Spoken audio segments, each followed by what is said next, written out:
Welcome to Nandyal media. Nandyal జిల్లా నందికొట్కూరు పట్టణంలో ఓ పత్రికా విలేకరి పైన కొందరు గుర్తు తెలియని వ్యక్తులు దాడి చేసిన ఘటన నందికొట్కూరు పట్టణంలో చోటు చేసుకుంది. స్థానికులు తెలిపిన వివరాల మేరకు పట్టణానికి చెందిన స్వామన్న అనే విలేకరిపై గుర్తు తెలియని వ్యక్తులు దాడి చేశారని, గాయాల పాలైన వ్యక్తిని నందికొట్కూరు ప్రభుత్వ ఆసుపత్రికి తరలించారు. మెరుగైన వైద్యం కోసం కర్నూలు ప్రభుత్వ ఆసుపత్రికి తరలించారు. సిఐ సుబ్రహ్మణ్యం ఆసుపత్రికి చేరుకుని ఘటన వివరాలు అడిగి తెలుసుకున్నారు.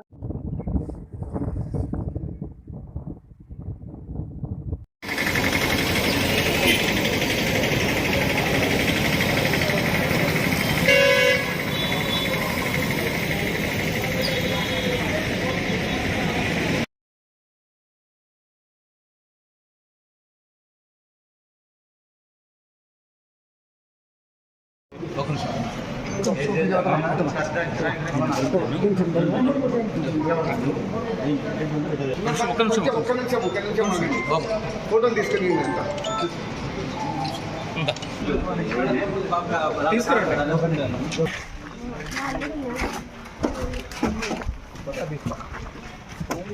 ఓకేనా?